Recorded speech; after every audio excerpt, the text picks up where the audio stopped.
हम कहाँ से आए और कहाँ जाना है आदि बहुत से सवाल हमारे मन में आते हैं। आज से हजारों वर्ष पूर्व हमारे ऋषि मुनियों, हमारे पूर्वजों के मन में कई तरह के सवाल उठते थे और उन्होंने अपने तप, ध्यान, साधना, तपस्या, बल, उपवास द्वारा बहुत से प्रश्नों के उत्तरों को महसूस किया और उन्हें लगा कि उत्तर स्वयं ही प्रकट हो रहे हैं। ब्रह्मा ने मंत्रों को रचा और ऋषि मुनियों ने उन्हें महसूस किया। अपने मन की आंखों और दिव्य दृष्टि से उन्होंने मंत्रों को देखा। इस तरह वेदों का संकलन एक नहीं अनेक ऋषि मुनियों द्वारा किया गया। तो आइए आज हम ऋग्वेद के प्रथम मंडल के बारे में जानेंगे। नमस्कार सभी को। आज हम सूक्त 41 के बारे में जानेंगे। जिस याजक को ज्ञान संपन्न वरुण, मित्र और अर्यमा आदि देवों का संरक्षण प्राप्त है, उसे कोई भी नहीं दबा सकता।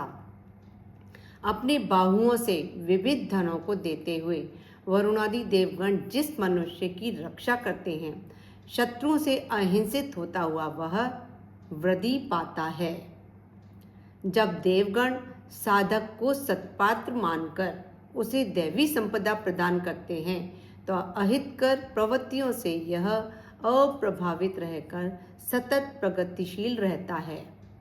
राजा के सदृश वरुणादि देवगण शत्रुओं के नगरों और किलों को विशेष रूप से नष्ट करते हैं।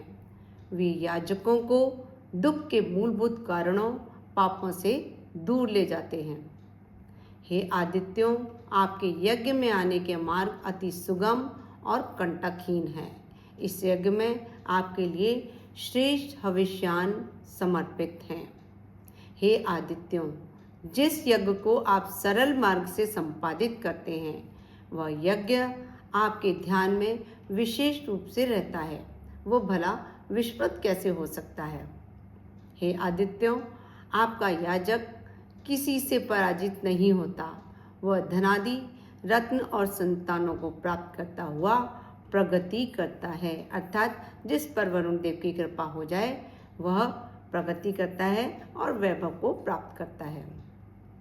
हे मित्रों, अर्यमा और वरुण देवों के महान ऐश्वर्य साधनों का किस प्रकार वर्णन करें, अर्थात इनकी महिमा अपार है।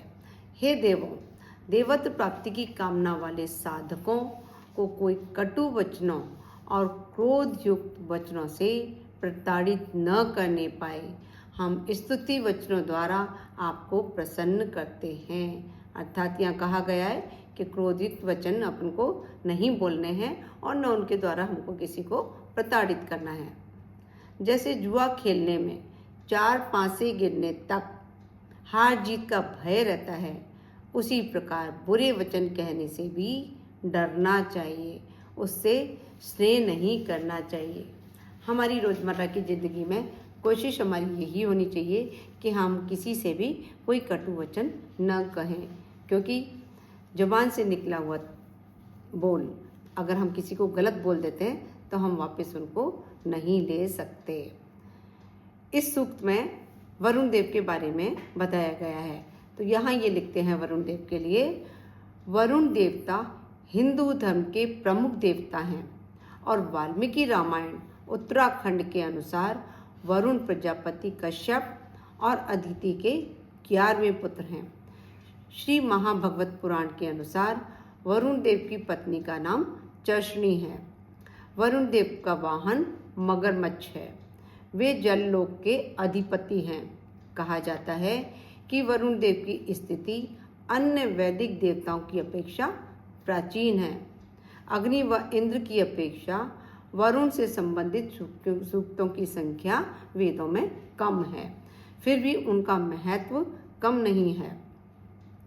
इंद्र को महान योद्धा के रूप में माना जाता है, तो वरुण को नैतिक शक्ति का योद्धा के रूप में माना जाता है। वह सत्य के पोषक हैं। अधिकतर सूत्रों में वरुण के प्रति उदार भक्ति भावना की पराकाष्ठा दिखाई जाती है। ऋग्वेद के अधिकतर सूत्रों में वरुण देव से पापों के लिए क्षमा प्रार्थना की गई है। ऋग्वेद के 7वें मंडल में वरुण देव के लिए बहुत ही सुंदर प्रार्थना गीत मिलते हैं।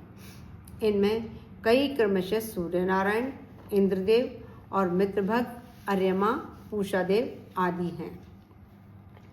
वरुण को एक वैदिक देवता जिन्हें जल का अधिपति, दस्युओं का नाशक और देवताओं का संरक्षक कहा जाता है। इन्हें पश्चिम दिशा का अधिपति माना गया है। वरुण देवता ऋतुओं के भी संरक्षक हैं। वरुण देव की गणना दैत्यों और देवों दोनों में की जाती है। भगवान झूलेलाल भी वरुण देव का ही अवतार माने जाते हैं। वरुण देव को समुद्र के स्वामी के रूप में भी पूजा जाता है, जिससे व्यापार, धन और समृद्धि की प्राप्ति होती है। अगर घर में जल से संबंधित कोई वास्तु दोष है तो वरुण देव की पूजा स्तुति करने से वास्तु दोष मिट जाता है। इसलिए यह भी कहा जाता है कि जब भी हम कहीं कुआं है, तालाब है, समुद्र है, इसके सामने खड़े हों तो हमें हाथ जोड़कर जल देवता से शक्ति मांगनी चाहिए और वो हमें शक्ति अवश्य देंगे। और इसी का एक छोटा रूप ये भी माना जाता है कि हम जो कुआं पूजन का कार्य करते हैं वह भी इसी बात को दर्शाता है कि वह जल का स्थान है, इसलिए हम उस जगह को पूजा कर रहे हैं। ये हुआ हमारा सूक्त 41। फिर मिलते हैं सूक्त 42 के साथ। मेरे इस चैनल को अभी तक अगर आपने सब्सक्राइब नहीं किया है तो कृपया सब्सक्राइब कर लें, बेल आइकन भी दबा लें ताकि नए वीडियो आपको जल्दी से जल्दी मिल जाए। और अपने कमेंट भी अवश्य दीजिए, क्योंकि आपके कमेंट मेरे को मोटिवेट भी करते हैं। साथ ही अगर कोई सुधार की आवश्यकता है तो सुधार भी मैं उनमें अवश्य कर सकूं। नमस्कार सभी को। स्वस्थ रहो, खुश रहो, मस्त रहो।